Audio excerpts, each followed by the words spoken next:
travel isn't just about destinations, it's about the people you meet, the cultures you immerse yourself in, the stories you carry home. I'm Relebogile Mabocha, and on my travel feature, I take you on a journey beyond the guidebook. Each week, I connect with fellow travelers, insiders, and storytellers to bring you the heart of every place. Whether it's a hidden gem right here in South Africa or a dream destination abroad. Join me as we travel through conversations, memories, and inspiration. Listen wherever you get your podcasts. 702 for your WhatsApps and voice notes. Let's walk the talk. 702. All right, so ActionSA has what they have labeled a tracker of sorts, right? They track the performance of the GNU. They've issued a scathing review of the Government of National Unity's first year in office, assessing the performance across 6 categories. They're looking at ethical leadership, economic growth, service delivery, and law, as well as law and order. The party says by every metric there, the GNU has failed to deliver meaningful reforms. I'm joined now by ActionSA's Parliamentary leader, Athol Trollip, on the line. Athol, good morning. Thank you for joining us. Good morning, Tshidi. Thanks for having me on your show, and good morning to your listeners. How important was it at the very beginning, a year ago really, for ActionSA to track the performance of GNU, to say we need to hold them accountable, look at everything that they do? How important was it to establish this, and how did you go about establishing it and determining those different categories that you needed to measure the performance of GNU against? Thank you very much, Tshidi. I think that's a very good leading question, because we made a conscious decision not to enter into the GNU. We were invited. We believed that we needed a balance in Parliament. We have a very big government, makes up nearly 70% of parliamentary representation, and then there's a big section that call themselves the Progressive Caucus, but actually rather more like a regressive caucus, with MKP being the official opposition. So we believe that we should play a constructive opposition role, and in order to do that, you need to measure performance of government. You don't want to be stereotypically critical of everything the government does. So we set up a GNU tracker. It was based on the statement of intent that was issued by the GNU partners. And there were 6 themes that we evaluated: ethical leadership and public service, economic growth that creates job opportunities, 3, enhancing infrastructure for efficient trade and transport, 4, improving basic service delivery, 5, quality education for all, and 6, law and order that upholds a just society. Those were the themes. And then we set about asking parliamentary questions, considering Auditor General's reports on many of those items, and also just, tallying developments in all of those themes. And let's speak about some of the key findings across those themes. Well, look, let me start with, I'll go through them all very briefly. Ethical leadership. I mean, there's a long list of why they scored an F, but primarily we're very concerned that, Cyril Ramaphosa made a commitment to fighting a war against corruption, and we haven't seen a single shot fired really against corruption. We see that the bloated cabinet is stacked with people that have clouds of corruption hanging over their heads, and Cyril Ramaphosa does nothing about that.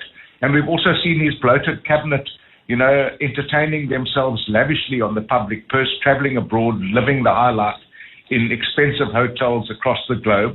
And we believe that that's not a very good example of ethical leadership. Then when it comes to economic growth and job creation, we've seen the first quarter of this year's GDP figures and market-related figures is that there's a crisis with unemployment. We lost nearly 300,000 jobs in the first quarter, which means every single workday, 5,000 people go home and tell their families that they no longer have the dignity of a job. With regards to enhanced infrastructure and for efficient trade and transport, we've seen some improvement there, and we gave them credit for that. But we know that our rail infrastructure is completely decrepit. It has been allowed to be vandalized and basically destroyed. Our road networks are crumbling under trucks that are transporting goods that should be on rail. But there has been some improvement there. We're still very concerned about the productivity of our courts. And then basic service delivery is where things happen at local government level. And frankly, local government service delivery is parlous. And that's why they got an F for that. And then quality education, we're still very concerned that the dropout rate is so high. that there's a massive difference between government education, former Model C education results, and private school results. The graduation for, post-matric studies in those three different spheres of education are just poles apart. And then lastly, law and order, Tshidi. I mean, these are figures that indicate very blandly and blatantly how badly this government has performed. Yes, murders are slightly down, but we must never forget that we are the murder capital of the world, so we can't crow too much about that. But gender-based violence is on the ascendancy. Gang and extortion, gang-related violence and extortion is on the ascendancy. We literally are a lawless society, and that was no better put on show than by the delegation that went to the White House.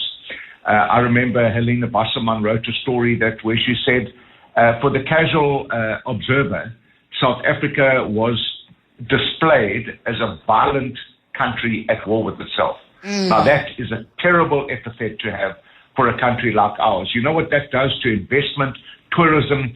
We really shoot ourselves in the foot when it comes to crime. We should be one of the most unbelievably best performing countries when it comes to tourism. We've got it all in this country, beautifully situated on the globe, but those kind of headlines and the reality about crime in our country makes it impossible for people to want to come here. It is embarrassing when you say, no, there's no genocide, but there's crime across the board. Yes. It really is humiliating, Athol, when that's how you try and explain why there's no white genocide in the country. It is awful. Let's speak about Parliament as well, because I've often noted that there are questions that go unanswered. And I think your track has also been able to look at that as far as accountability is concerned. Well, that's the essence of accountability. If you have a government that's not prepared to hold a mirror up to itself, and they simply scorn the conventions of Parliament, and ministers just refuse to answer, or they answer in a very generic fashion, or they send you 800 pages of nothing, we have a government that's very arrogant. And unfortunately, that arrogance comes with the size of our government, a 70% representation in Parliament. The GNU is very big, and we are very nervous about big government. We have seen that they've been, not coherent a lot of the time. That's why we had 3 efforts at passing a budget. But still, when they do put their heads together and decide to do something, they could bulldoze anything through this Parliament. So we're very concerned that this government is not keen on holding a mirror up to itself. And unfortunately, it starts at the top, Tshidi. We have a president who's embroiled in the Pala saga, and nobody is wanting to put a microscope on that matter, and that is why we are seriously going after the National Prosecuting Authority, because we will never deal with corruption. We will never deal with the arrogance of a massive government if we have a prosecuting authority that is simply not capable, unwilling, by design or default, to prosecute high-profile cases. So that's why we're calling for the suspension of the NDPP, Shamila Batoy, and we are calling for an urgent investigation into why the National Prosecuting Authority simply cannot prosecute. The Zondo Commission documents were handed to the President almost 3 years to the day ago, and we've seen nothing. They say there's a war. The President is waging a war against corruption, yet we haven't seen one shot fired in the direction of the Zondo Commission. All right. If you've got questions for Athol Trollip, feel free to call in. Do you agree with the review put out by ActionSA, giving 4 Fs to the GNU, saying that, the GNU's performance over the past year has been completely dismal? 011-883-0702, 072-702-1702. We'll be back after this. Travel isn't just about destinations. It's about the people you meet, the cultures you immerse yourself in, the stories you carry home. I'm Tshidi Madia, and on my travel feature, I take you on a journey beyond the guidebook. Each week, I connect with fellow travelers, insiders, and storytellers to bring you the heart of every place. Whether it's a hidden gem right here in South Africa or a dream destination abroad. Join me as we travel through conversations, memories, and inspiration. Listen wherever you get your podcasts. 702. Let's walk the talk on 92.7 and 106 FM.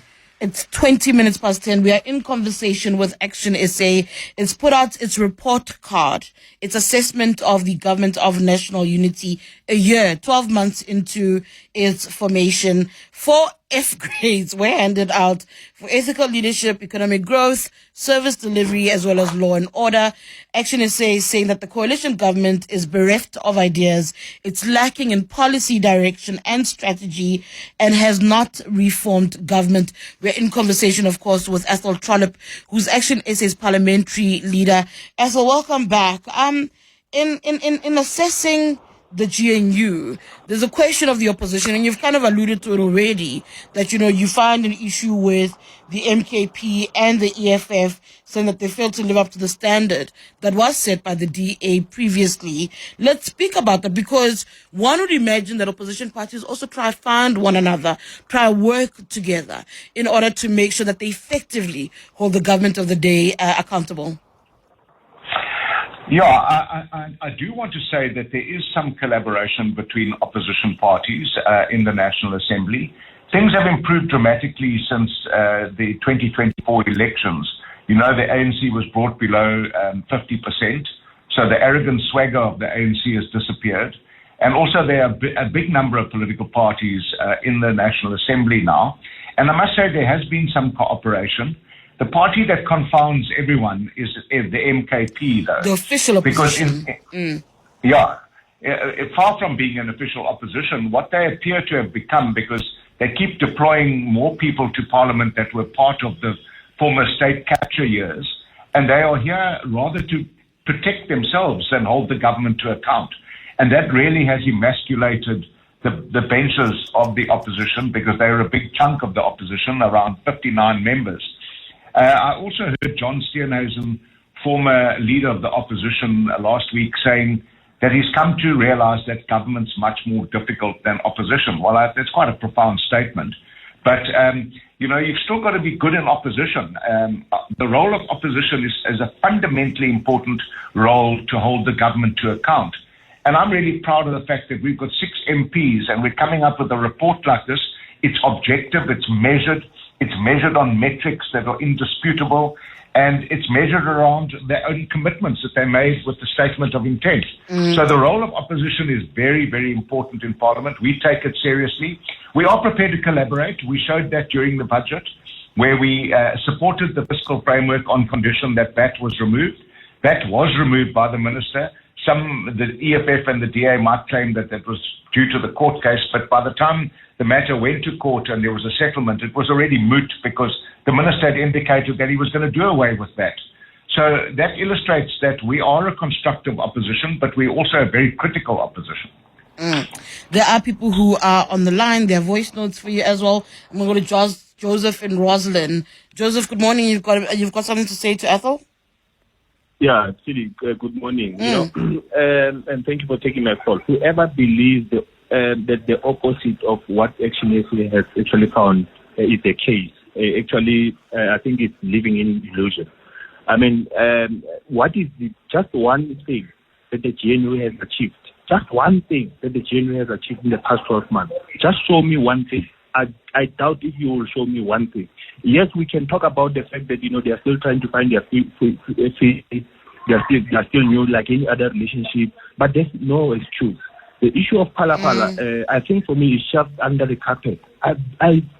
Personally, I feel this thing has not been dealt with to the core. And then this includes your NPA, your Hawks, and to my opinion, I think even the president has got the influence on these particular institutions that are meant to be independent. Let me tell you, the issue of recycling the ministers who are embroiled in the scandals. Take one classical example of the former Minister of Justice, Kennedy. Just as we thought the president will have the guts, to take her out of the cabinet completely. What did he do? He took her to another department. Is that part of renewing yourself? I know this is not about the ANC. ANC talks about renewing itself. And Athol talks about putting the mirror on yourself. They are not putting a mirror on that. They are not they are not accepting. They are not going to be living admission. So clearly they are failing us, and I think we are heading in the wrong direction. All right, Joseph. Joseph is out in Roslyn. Joseph saying that Athol, you were too generous, you were too kind in your score. I think it's too harsh. It's been just a year. Yeah, I think Joseph makes a very important point. You know, the GNU often claims that they've saved South Africa from a calamitous situation of having to go into government with the EFF or the MKP. I don't believe that any government should be given a favor or be given a free pass for a whole year. We have got massive challenges in this country around unemployment, crime, and poverty, and that those people who live under the burden of unemployment, poverty, and crime, they can't be expected to continually be giving free passes to a government.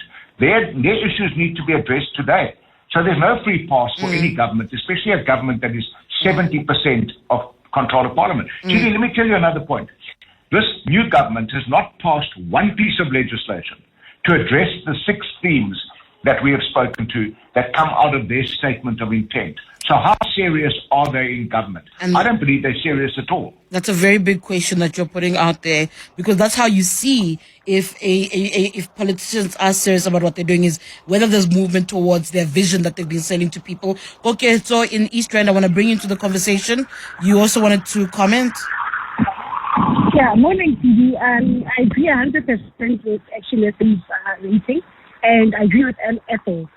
Because I honestly think that this year we need to judge them more about their policies, more than what they're saying. Right? There's a lot of rhetoric that comes out of them, fancy speeches and dabas and everything. But when you actually look at what's changing in terms of the policies and decision making, very little has changed. Instead, what do we have? We have more austerity. We have government jobs that can't be filled because of the austerity measures.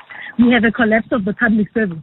So I honestly think you keep on saying that they've just had 1 year. I actually want to challenge them. They haven't had 1 year. These people are establishment parties. So DA has governed in the Western Cape. ANC has governed in the other provinces, right? So they come with that government experience. Some experience, okay. Behind them. Okay, exactly. So we should look at it that they've had 20 to 30 years to get it right. And they failed at every turn.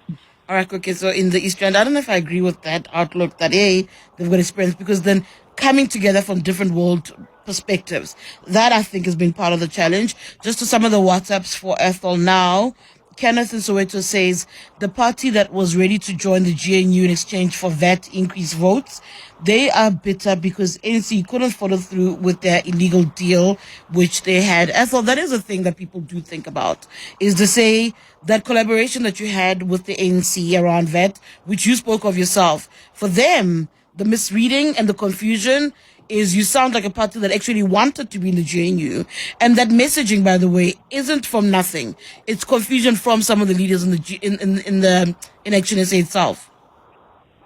Well, I don't know which leaders are confused about that, Tshidi, with the greatest of respect, and maybe you could tell me which leader is, but I'll tell you one thing for sure. I was involved in every single meeting about the doing away of that and supporting the fiscal framework. We made it quite clear that it was on condition that there was no quid pro quo.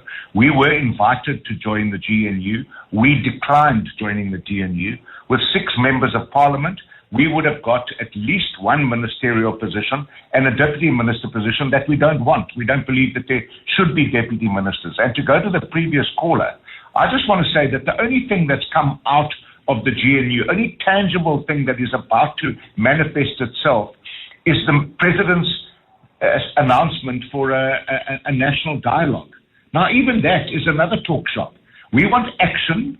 We are a party of action, and we have no more time for talking. We will join the dialogue, and we will take the voices of South Africans that we've interacted with to that dialogue, but we need action on growing our economy, dealing with crime, improving education, dealing with our infrastructure that's crumbling around our ears.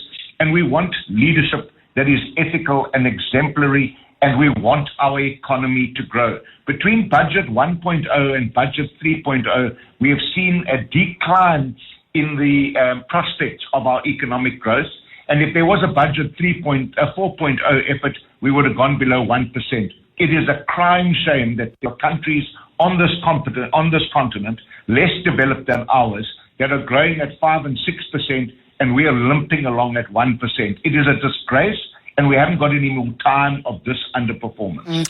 I've run out of time, but I'm going to get into trouble. But I've got to ask this quickly. One of the listeners is asking here, Justin's asking, Is the monitor being applied to the city of Joburg? When you have a tracker that's looking at national, what about the city of Joburg and the performance there of the mayor? And I mean, your participants in the city there.